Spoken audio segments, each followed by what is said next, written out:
the idea of water and land meeting, the idea of borders, continents, so something that interests all of us, the three of us. We started discussing borders in general, like borders between light and shadows, masculine and feminine, happiness and sadness.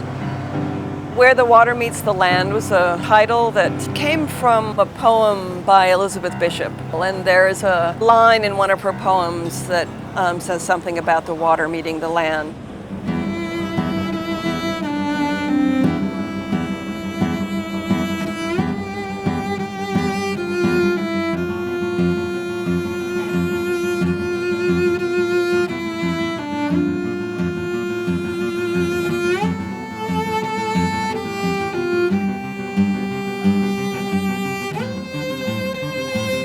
Where the Water Meets the Land is a show that has been organized by the three artists initially. They have chosen a question, an issue that they found it was a common among them. The idea of the binary, oppositions, asymmetries. And finally they fixed between water and land as a notion of fluidity and solidity, the mechanics of the fluids, mechanics of the solids.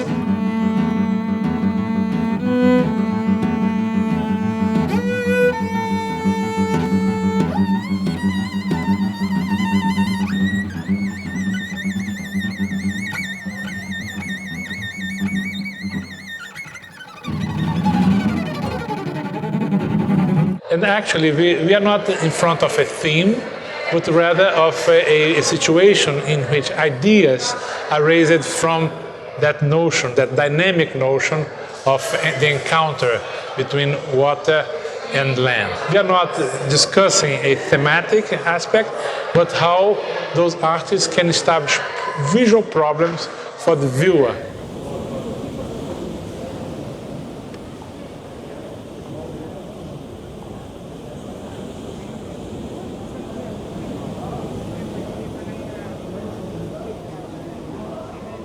There are many visions of this issue, like Bachelard, for instance, a very intense discourse on the imaginary of the water, how water stands for much of our imagination.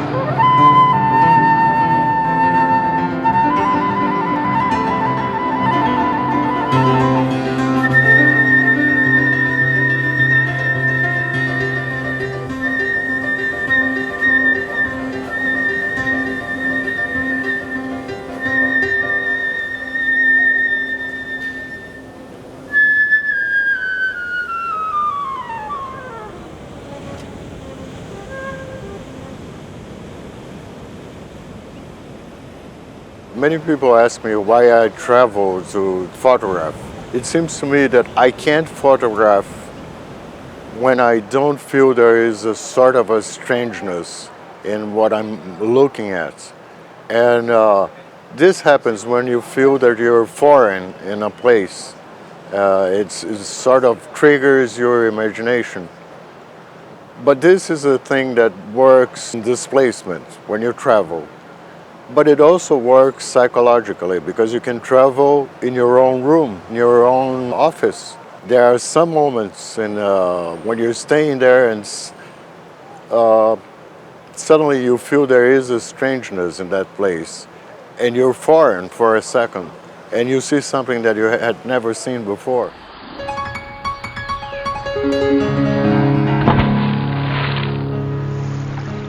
He understands that in contemporary society there is a fluidity of life. This we can also refer, for instance, to a philosopher like Zygmunt Bauman, who addresses to questions of the liquidity of the contemporary life, the contemporary world.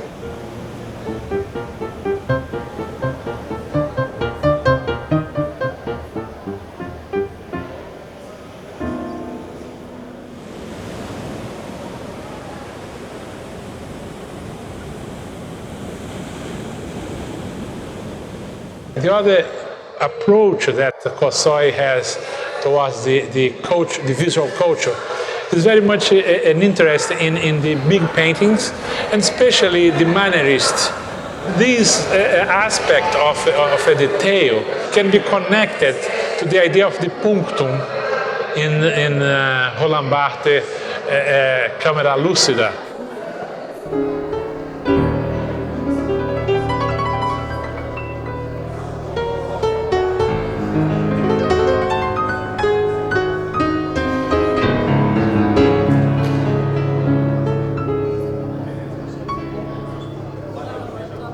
Fernando Azevedo is very much interested in Barthes. He was a student of Carol Armstrong. She gave a whole semester of Barthes. So Barthes is also, let's say, one of the fabric, the conceptual fabric that put them together.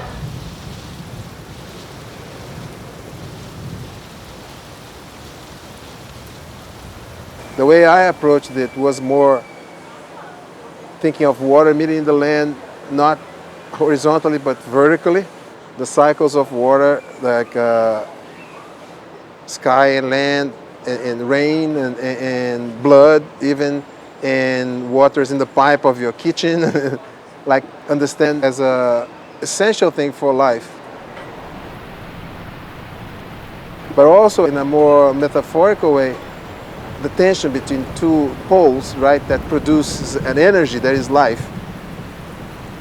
I photographed a lot down sidewalks and with dirty things, but then like so this low subject like sidewalks and puddles and stuff, but in a way that I think they became very beautiful.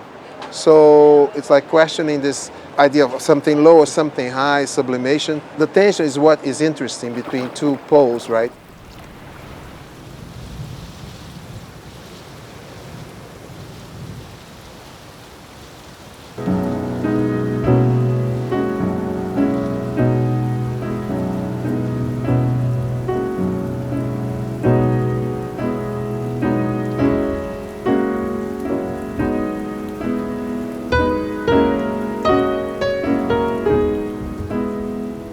One of his preoccupations is establishing punctum, which are related to the law.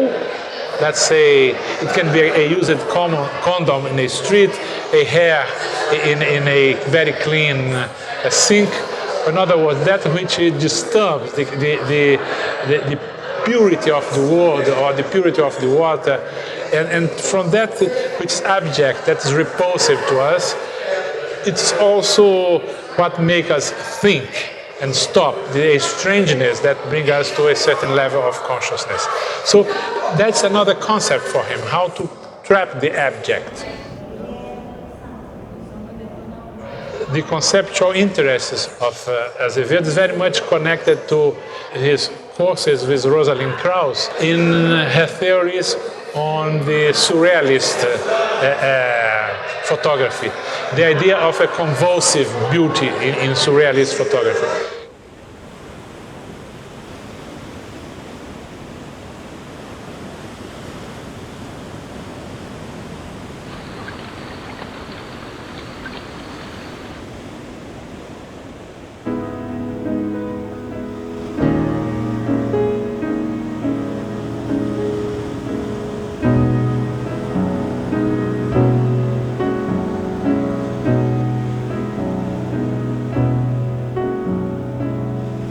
I teach and write about the history of art, and I am an art critic as well, and thought about both painting and photography.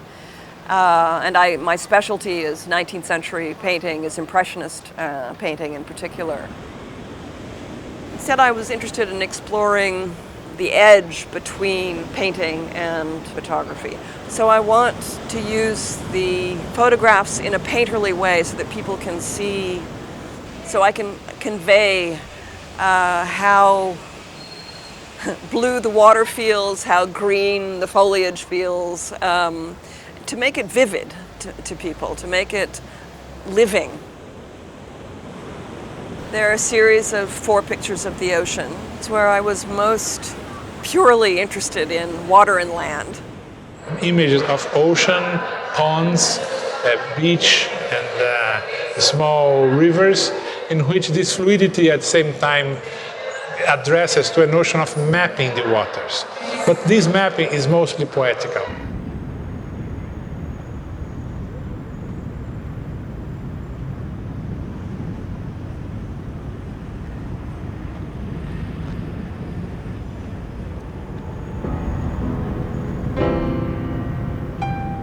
Ophelia is one of the most famous sort of tragic female figures in Shakespeare's plays. But I didn't want it to be only Ophelia. I wanted a series of different possible associations, some of them tragic, some of them very sensual, some of them ambiguous, some of them sinister. And some of them having to do with very ancient myths of the relationship between the female body and water.